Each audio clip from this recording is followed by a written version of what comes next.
Welcome back. In this video, I'm going to solve exercises 1 to 8 of chapter 2 about continuous functions and homeomorphisms. The first exercise gives three conditions equivalent to the continuity of a map between metric spaces, or more generally between topological spaces, because we shall see that the arguments are very general.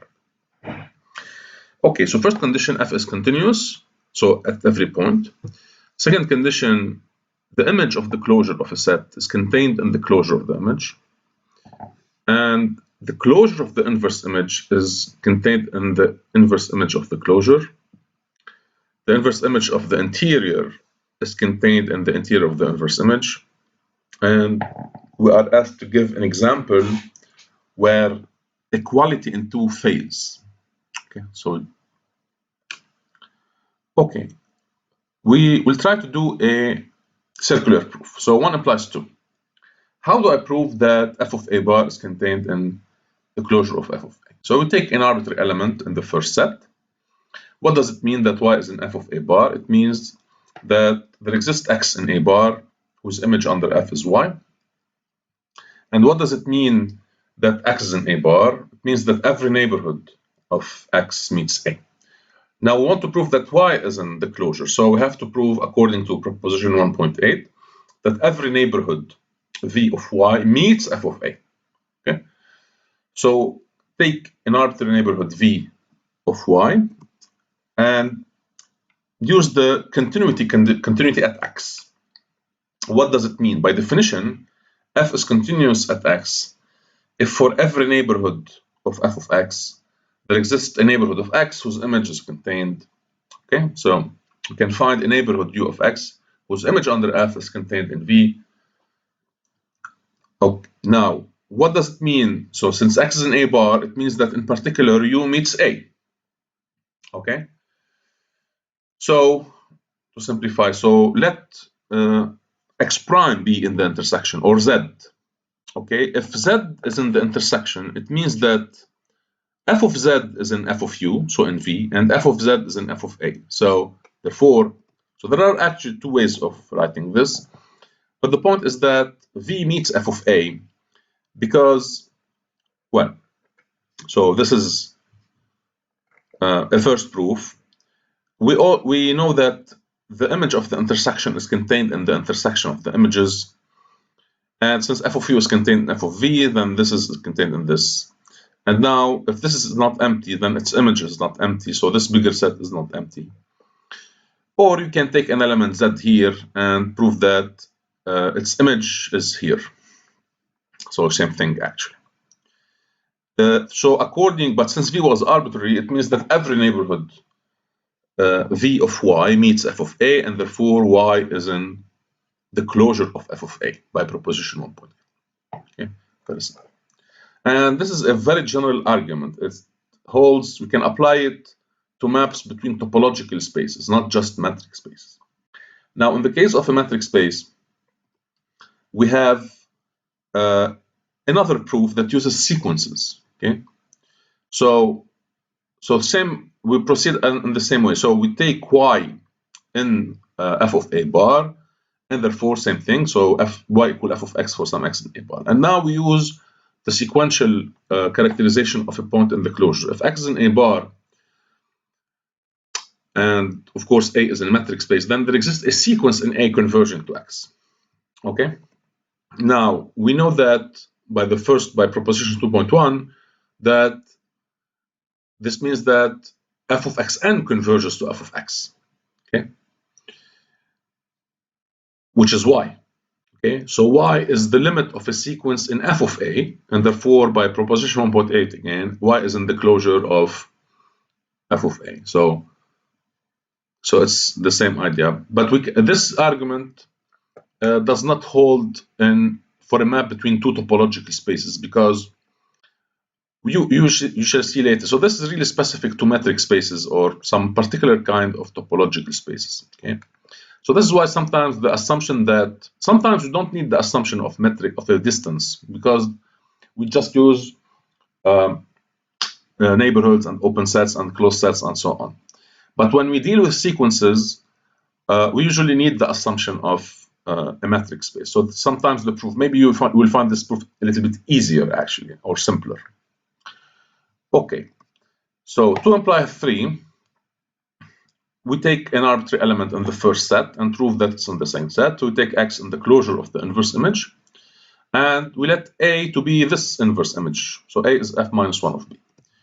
Okay, so it means that X is in A bar by definition, and so F of X is in F of A bar, and according to condition 2, F of X is in the closure of F of A. But since F of A is contained in B, because F of F minus 1, as we know, is contained in B, therefore the closure, so F of X is in, so F of A bar is contained in B bar, okay? And therefore F of X, which is here, is in B bar. And therefore X is in F minus 1 of B bar. So just simple set theory, actually. Therefore, any element here is here, and therefore we have inclusion. 3 implies 4, also simple. We know that when we take complements, interiors becomes closures and vice versa. This is by exercise 9 or 7 of chapter 1. So if we take C to be the complement of B, then B is the complement of C in Y. And we know from this exercise of chapter 1 that the interior of B is exactly the complement of the closure of C. This is the fundamental relation linking. So when we take complements, interiors becomes closures and vice versa. Okay, and now just set theory. So what is the inverse image of the interior of B? We replace the interior of B by the complement of C bar. But as we know, we can interchange inverse images with complements. So this is just elementary set theory that I recalled in chapter 0. So F minus 1 of the complement is the complement of F minus 1. You can check that. Okay, so an element is here if and only if it's here. And now I use the assumption 3, which tells me that the closure of F minus 1 is contained in F minus 1 of the closure. Okay, so therefore the complement is contained, so I have to reverse the inequality. So this one is contained in this one, so I have to reverse the inequality.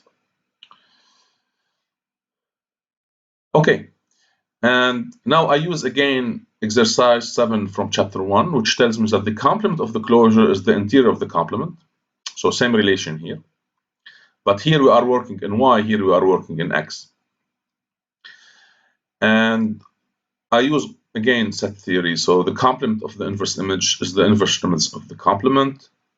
And this is just F minus 1 of B. So that's it. So simple set theory. So this is precisely condition 4. 4 implies 1 is very easy. Actually, it's just enough to prove that the inverse image of an open set is an open set. So in particular, I take B to be open. If B is open, then it's equal to its interior. And this identity means that F minus 1 of B is contained in its interior. So it's equal to its interior. And therefore, it's open. So very, very, very simple.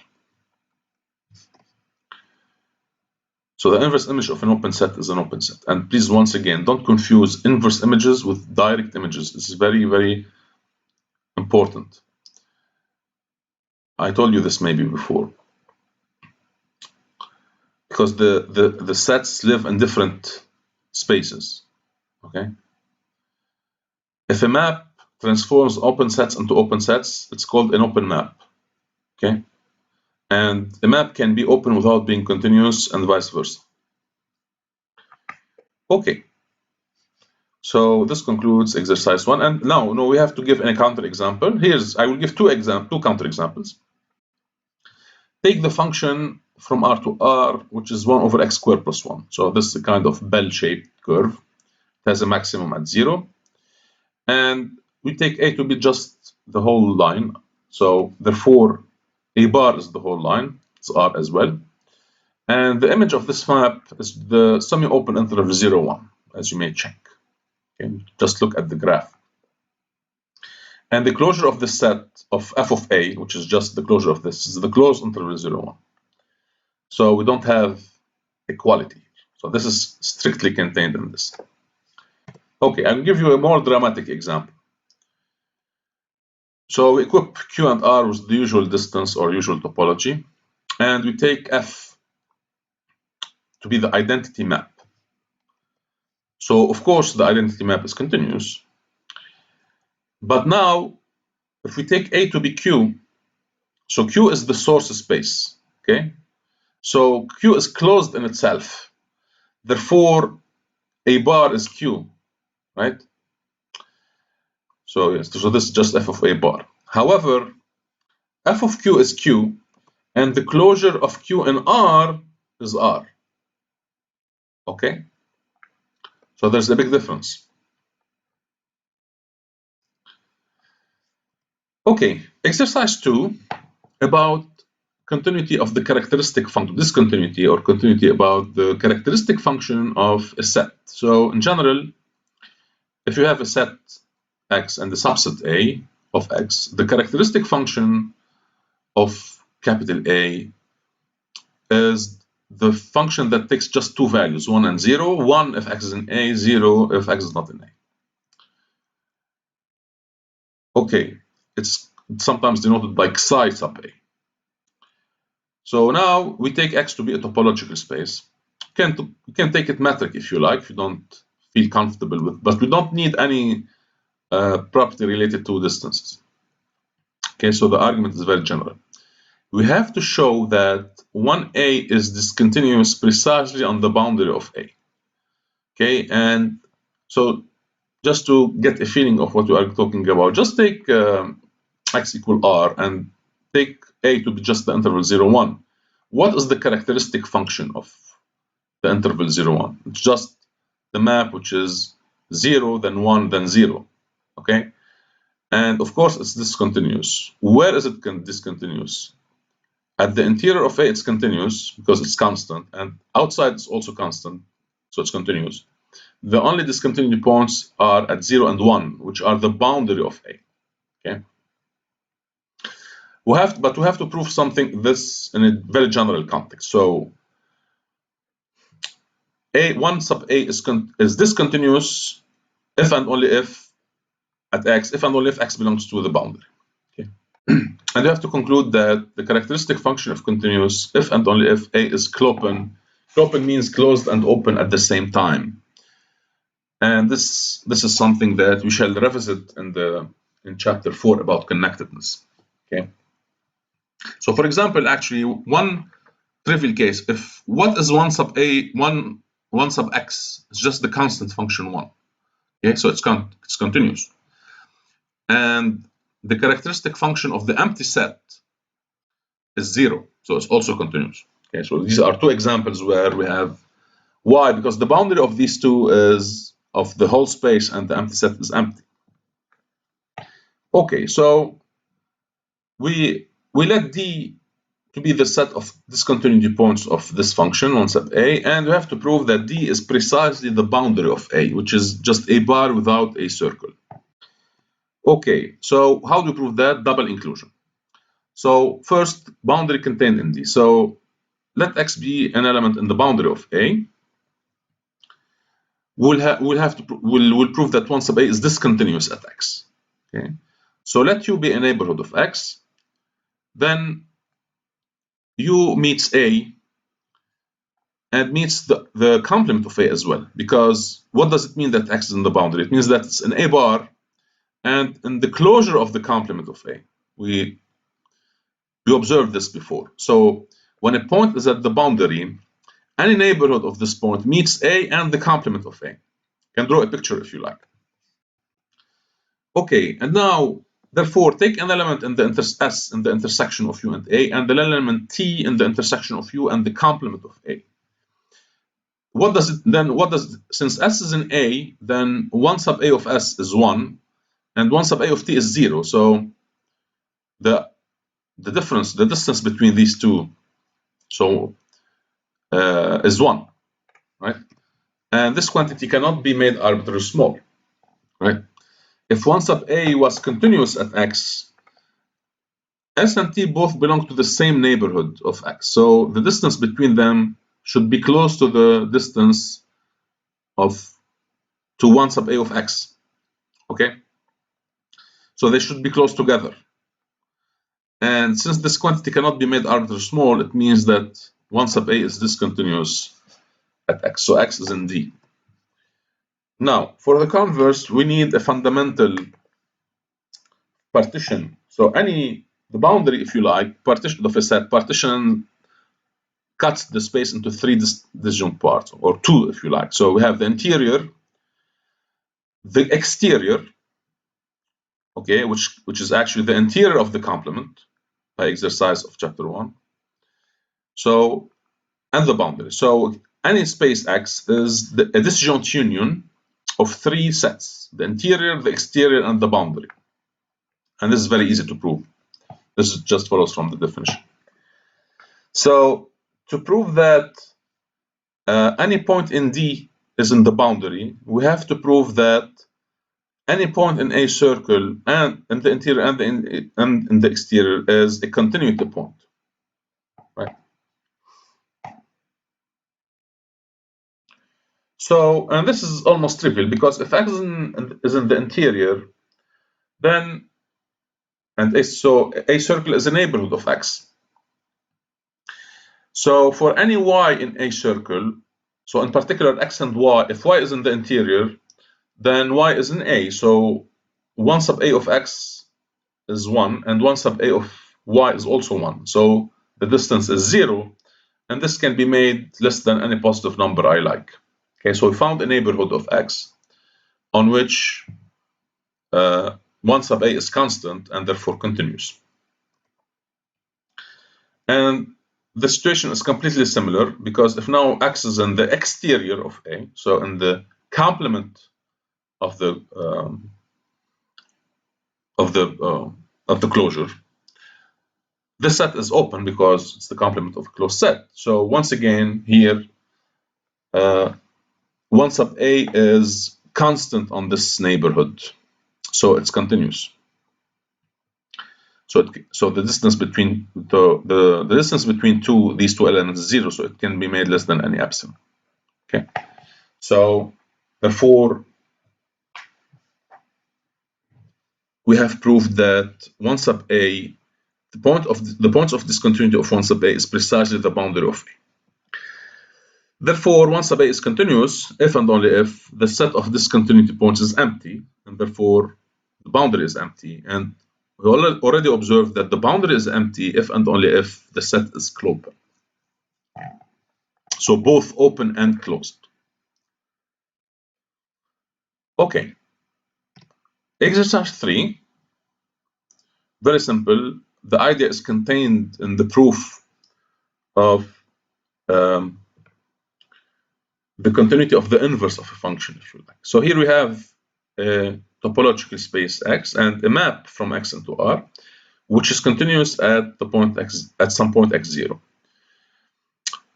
If f is positive at that point, then it remains positive in a neighborhood of that point, and this should be intuitively clear, at least if you draw it, the graph of a continuous function. If it's positive at some point, it cannot become 0 or negative directly. It needs some. So it's positive. It remains positive on a neighborhood of that point, and this is the idea. So, and this is actually trivial, because in the condition of continuity, if you write the condition of continuity of f at x0, what does it mean? It means for every epsilon positive, there exists a neighborhood u of x0 such that f of x minus f of x0 is an absolute value is less than epsilon for every x in u.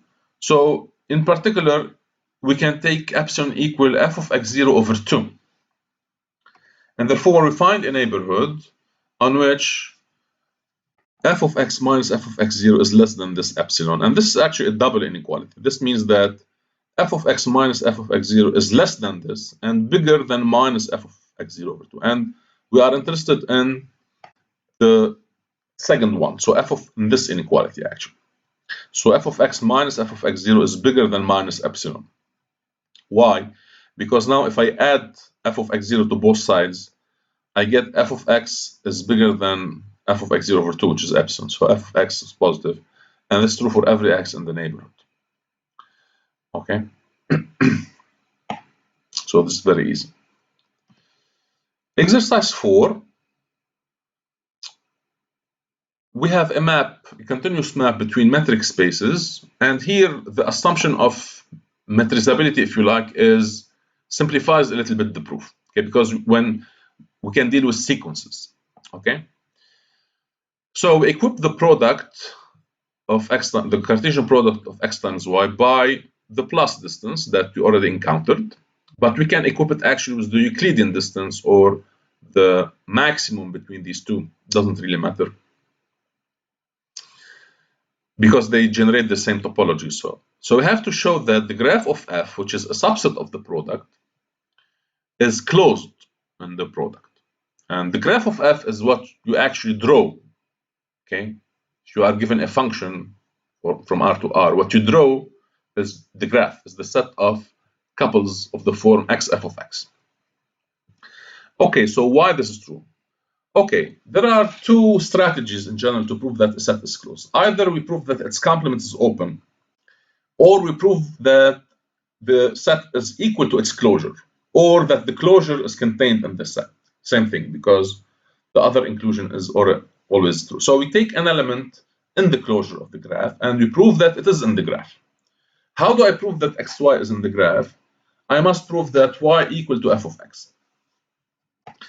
Okay, so since we are in a metric space, any point in the closure can be approximated by a sequence, okay, in the graph, and the sequence must necessarily be of the form. So it's a sequence of the form xn yn, but since xn yn is in the graph, then yn equal to f of xn. Okay, so there is a sequence of the form xn f of xn converging to xy, and you already observed that this is equivalent to saying that xn converges to x and f of xn converges to y. Now, since f is continuous and xn converges to x, then f of xn converges to f of x. But as we observed, there is a uniqueness of limits in a metric space. So y must be equal to f of x. And that's it. So x f of x belongs to the graph. Very, very simple. Sometimes the converse is true, but not always. Okay? We have to put some assumptions. Okay? And yeah. Exercise 5 is an exercise on projections. So if you have two topological space here, also we don't need the properties of a distance. We have two topological spaces, and we consider the projection onto the first component. So what does it mean? It means that pi of xy is x. This is the projection. We proved actually that the projection is continuous. But here we have to prove that it's an open map, which means that it transforms open sets into open sets. But it's not a closed map. Okay. So consider an open set in the product. Okay, we have to prove that its image under pi is an open subset of x. Okay, meaning that pi of O is a neighborhood of all its points. Okay, so take an element x in the image. Then there exists an element y such that x is equal to pi of xy by definition, and xy is an O. This is the meaning of x belongs to pi of something. Okay, so, and of course, this something must be of the form xy actually, because it's the projection. So if it was of the form AB, then A must be equal to x.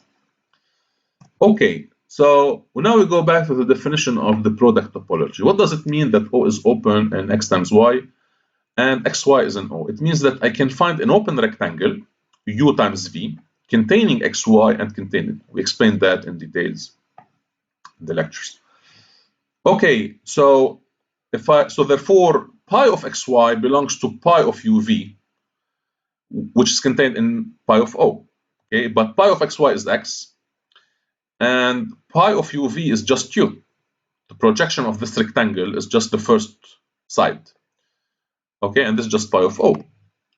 And therefore, we found an open set containing x contained in pi of O. So pi of O is a neighborhood of x. And since x was arbitrary, this means that pi of O is a neighborhood of all its points, and therefore it's open. Okay, now we have to show that pi is not a closed map, not necessarily a closed map. For this, we take x equal y equal r, so we can draw a picture, and we take A to be the hyperbola, the branch of the hyperbola, so the set of all couples of the form x1 over x, where x is positive. So this is the upper branch of the hyperbola. Okay, now we claim that A is closed. Okay, it's not totally clear why it's closed. Because here it's in R2. Because it's not the graph of 1 over x. Okay, it's just one part of the graph. So we cannot use the previous exercise direct. But it's not difficult to prove that it's equal, it's closed by proving that it's equal to its closure. So I take an element xy in the closure and prove that it is in A. Okay, so once again, there exists a sequence in A, so it's necessarily of the form xn 1 over xn, where xn is positive, that converges to xy. So this means that each component converges to the corresponding component. So xn converges to x, and 1 over xn converges to y. Now, since xn is strictly positive, then x is bigger or equal than 0. We don't know.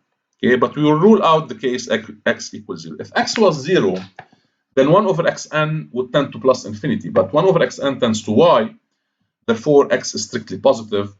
And of course, 1 over xn converges to 1 over x by the usual theory of limits. And therefore,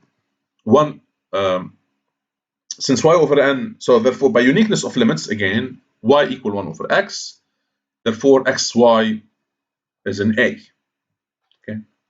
So, and sometimes I ask this question in the exams. It's very simple. Okay, now, so A is a closed subset of the product. But what is its projection? Its projection is actually the open interval 0 plus infinity.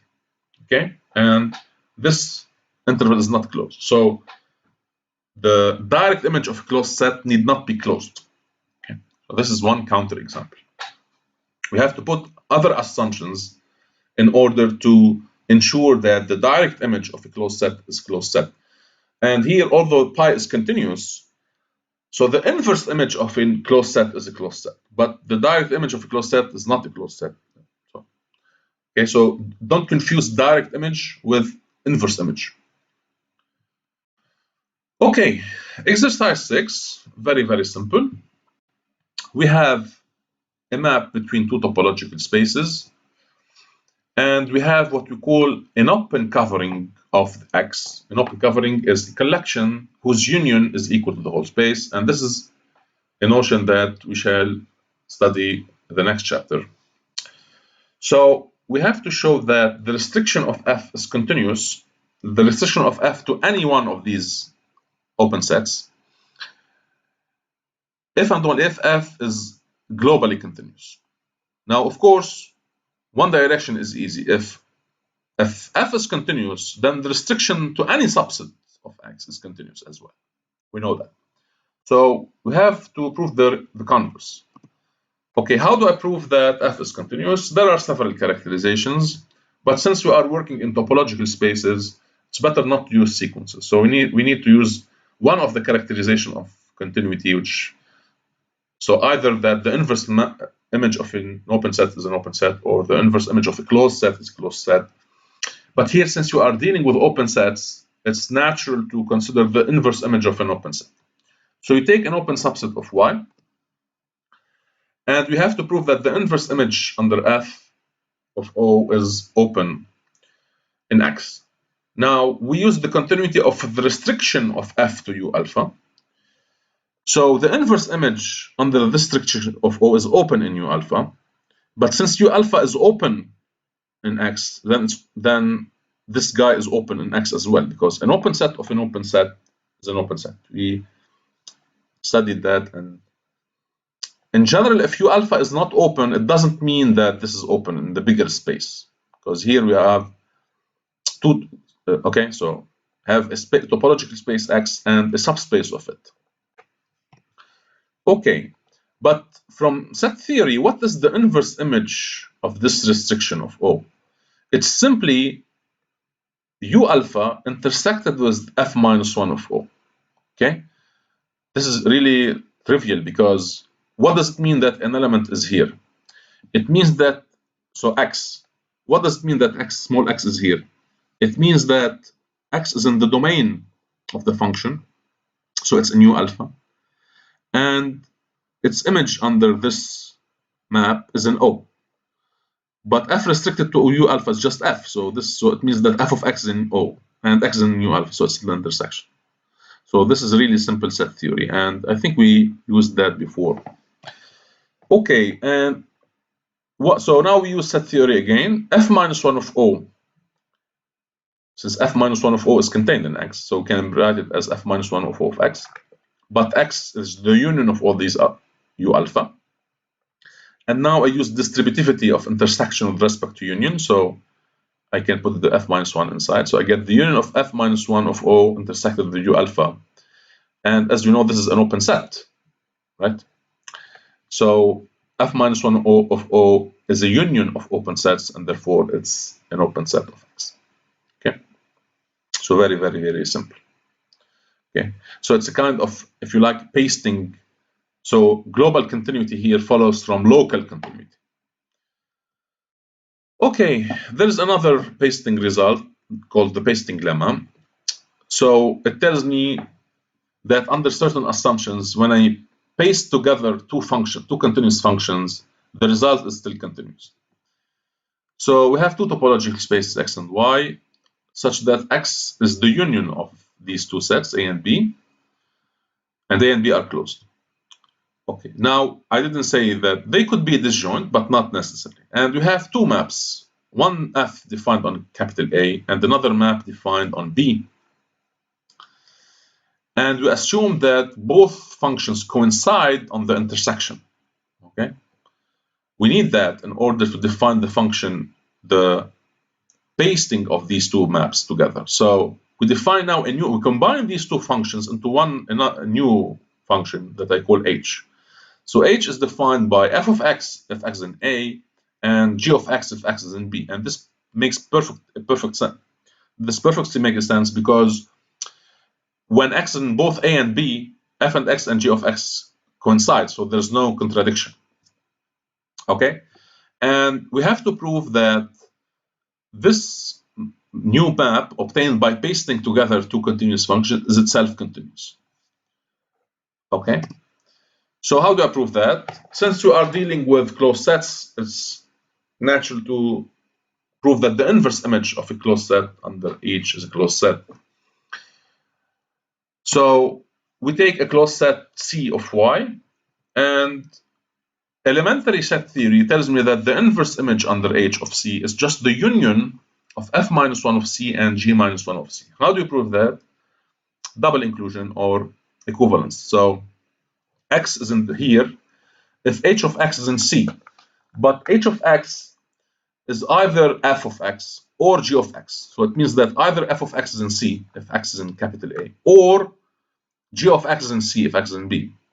Right? So this is just elementary set theory. And now it's very simple, because continuity of F tells me that this is closed. Continuity of G tells me that this is closed. Union of two closed is closed, and you are done. And here, actually, we can reformulate this in terms of open sets. If instead of assuming that A and B are closed, I assume that A and B are open, then I get the same result. Okay, so very simple. And this lemma is very useful in topology. Okay. Last exercise. Here, to simplify the argument, we assume that we have two continuous functions between matrix spaces, X and Y. And we have to show that the set of X where f and g coincide is closed in X. And then you have to conclude that if f and g are continuous and coincide on A, then they coincide on the closure of A. So in particular, if two continuous functions coincide on a dense subset, then they coincide everywhere. And this is something very important. Okay, now we may prove this for topological space, but we have to put an assumption on Y actually. Okay, but to simplify these things, we just assume that X and Y are metric spaces, and therefore we can deal with sequences, which is easier. So, okay, so call the set B. Okay, I want to prove that B is closed. So again, there are two strategies. Either we prove that the complement of B is open, or we prove that it's equal to its closure. Here, it's better to take the second approach. So we take an element in B bar and prove that it's in B. Okay, what does it mean that X is in B bar? It means that there is a sequence, this is proposition 1.8 again. There is a sequence of B that converges to X. And what does it mean that Xn is in B? By definition, it means that f of Xn equal to g of Xn. Okay, now, since Xn converges to X and f is continuous at X, then f of Xn converges to f of X. And similarly, g of Xn converges to g of X because g is continuous. And by uniqueness of limits, so this sequence, if you like, converges to two limits, f of X and g of X. But uniqueness of limits tells me that f of X equal to g of X, and therefore X is in B. And this proves that the set is closed. Okay, now, if we know that f and g coincide on A, then using the same set B before, it means that A is contained in B. And therefore A bar is contained in B because A bar is the smallest closed set containing A. So therefore F and G coincide on A bar.